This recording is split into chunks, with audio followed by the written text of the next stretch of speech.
Assalamualaikum warahmatullahi wabarakatuh. Alhamdulillah kita telah memasuki hari ke-20 dalam program kita 10 menit mengaji tafsir Jalalain yang insya Allah akan kita laksanakan setiap hari. Untuk memulai kajian kita pada kesempatan kali ini, mari kita bersama-sama membaca basmalah. Bismillahirrahmanirrahim.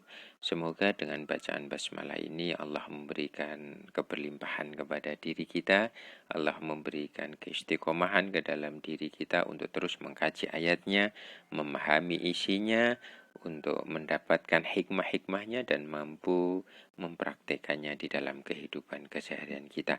Amin, amin, ya rabbal alamin. Hari ini kita akan melanjutkan kajian terhadap ayat ke-37. Fatalaqqa, bismillahirrahmanirrahim. Fatalaqqa mongko nompo, menerima sapa Adam min rabbihi saking pangerane Adam kalimatin ing pira-pira kalimat. Alhama tegese mengilhamkan sapa rabbuhu hu ing Adam iyaha ing kalimat. Wa fi qiraatin lan kesebut ing dalam sebuah bacaan binasbi adama kelawan nasope lafal adama wa raf'i kalimatun lan rafai lafal kalimatun. Aijaa tegese teko apa lafal hu ing Adam. Wahia hale utawi kalimat Rabbana dzolamna anfusana wa illam taghfir lana lanakunanna minal khosirin, yaitu lafal atau kalimat Rabbana dzolamna anfusana. Al ayata nerusno sira ing ayat. Fada'a mongko berdoa sapa Nabi Adam biha kelawan kalimat. Fataba nuli nampa tobat sinten rabbuhu alaihi ing atase Adam. Qabila tegese nampa sinten rabbuhu taubatahu ing taubate Nabi Adam. Inna satemene rabbuhu huwa ya rabbuhu at-tawwabu iku zat kang akeh nampa taubate. Ala ibadihi ing atase hambane rabbuhu. Ar-rahimu tur maha welas bihim kelawan ibadu. Dalam ayat ke-37 ini menjelaskan bagaimana lanjutan dari cerita ayat sebelumnya. Jadi kalau kemarin ternyata Adam tergelincirkan oleh iblis, yaitu dengan memakan buah yang dilarang oleh Allah Subhanahu wa taala. Wala taqrabu hadhihi syajarah. Setelah memakan, Allah menurunkan Adam ke bumi, tidak lagi berada di surga. Karena Adam ini melakukan kesalahan, maka disinilah kemudian Allah mengilhamkan kalimat bagaimana untuk memperbaiki kesalahan tersebut, yaitu dengan bertobat. Fatalaqqa Adamu mir rabbihi kalimatin. Allah mengilhamkan kepada Adam itu kalimat untuk berdoa, untuk bertaubat. Apa itu kalimatnya? Rabbana dzolamna anfusana wa illam taghfir lana lanakunanna minal khosirin. Yaitu kalimat Rabbana dzolamna anfusana wa illam taghfir lana lanakunanna minal khosirin. Dalam ayat ini boleh dibaca dua. Fatalaqqa Adama mir rabbihi kalimatun. Jadi Adama sama kalimatun. Atau yang seperti kita lihat ini. Fatalaqqa Adamu mir rabbihi kalimatin. Kalau Fatalaqqa Adama berarti datang, ya, datang dalam bentuk ilham mir rabbi opo kalimatun. Ya, opo kalimatun, yaitu beberapa kalimat. Jadi fa'ilnya itu adalah kalimatun. Fataba setelah Nabi Adam ini banyak membaca doa ini Rabbana dzolamna fataba, maka Allah menerima tobat dari Adam.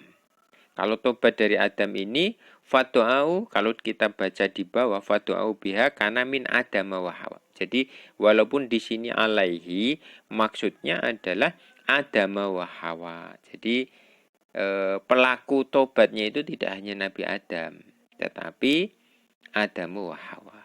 Dan kemudian setelah itu, ya, setelah berdoa dan Allah menerima tobat, di sini dijelaskan dalam ayat ini, innahu huwat tawwabur rahim. Sesungguhnya Allah itu adalah zat yang banyak menerima tobat dari hambanya. Allah itu maha pengasih kepada hambanya. Ayat ini, ayat ke-37 ini memberikan pemahaman kepada kita bagaimana cara kita bertobat kepada Allah jika kita melakukan kesalahan. Yang perlu kita lakukan adalah memperbanyak doa Rabbana dzolamna anfusana wa illam taghfir lana lanakunanna minal khasirin. Jika kita cermati dalam kalimat Rabbana dzolamna anfusana wa illam taghfir lana lanakunanna minal khasirin, di sini ada beberapa hal yang ada hal yang perlu kita cermati, yaitu Rabbana dzolamna anfusana. Ada pengakuan, ya Allah, kami telah mendolimi diri kami. Ada pengakuan bahwa kita melakukan kesalahan. Maka dari itu, salah satu cara untuk melepas, ini kalau dalam melepas beban ya, melepas beban salah itu adalah kita mengakuinya. Dalam teknik-teknik psikologi biasanya juga seperti itu, ketika kita ingin melepaskan beban psikologisnya itu ketika melakukan kesalahan, ya kita mengakuinya. Rabbana dzolamna anfusana wa illam taghfir lana lanakunanna minal khasirin. Dan menyadari bahwa ini adalah sebuah kerugian besar. Jadi yang pertama adalah mengakui, yang kedua adalah menyadari bahwa kesalahan tersebut adalah kesalahan yang besar. Di situ disebutkan minal khasirin. Itu yang kedua. Yang ketiga, innahu wattawwabur rahim. Kita perlu sadar, kita perlu menanamkan betul dalam diri kita bahwa Allah yang kita mintai maafnya ini, taubat dalam taubat kita ini, at-tawwab. Allah itu banyak sekali menerima taubat hambanya. Jadi Allah itu membuka selebar-lebarnya pintu taubat kepada hambanya. Karena disebutkan at-tawwab, akeh ya. Kalau bahasa Jawa itu banyak, akeh nompo taubat. Jadi orang yang meminta ampun kepada Allah akan lebih banyak diterima, ya, diampuni oleh Allah. Ini kalau kemudian kita meminta ampun kepadanya. Ar-Rahim, selanjutnya bahwa yang perlu kita pahami bahwa Allah itu Ar-Rahim, Allah itu Maha Penyayang. Jadi kalau kita meminta ampun kepada Allah, kita yakin Allah itu Maha Penyayang, Allah menyayangiku. Kalau Allah menyayangiku, insya Allah Allah akan menerima taubatku. Ya, ini yang perlu kita yakinkan ke dalam diri kita.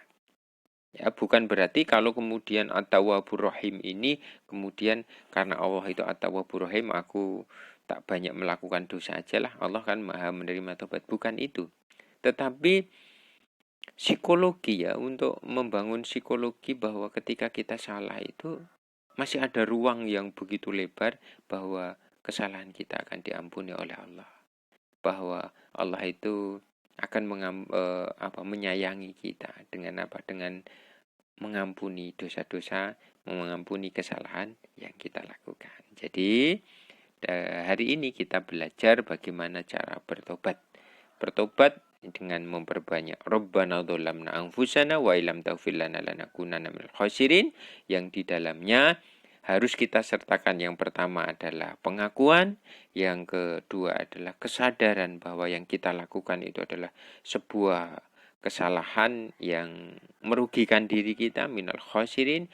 Kemudian yang ketiga yang perlu kita pahami, yang perlu kita sadari bahwa Allah itu adalah banyak sekali menerima taubat hambanya. Dan yang keempat, kita perlu sadar, kita perlu paham, kita perlu meyakini bahwa Allah itu adalah zat yang maha pengasih kepada kita. Mungkin itu yang dapat kita kaji pada kesempatan kali ini. Ini sudah 9 menit. Kita akan lanjutkan besok bagaimana kelanjutannya dari ayat ini. Mungkin itu. Wallahu a'lam bishawab, wallahul muwaffiq ila aqwamit thoriq. Wassalamualaikum warahmatullahi wabarakatuh.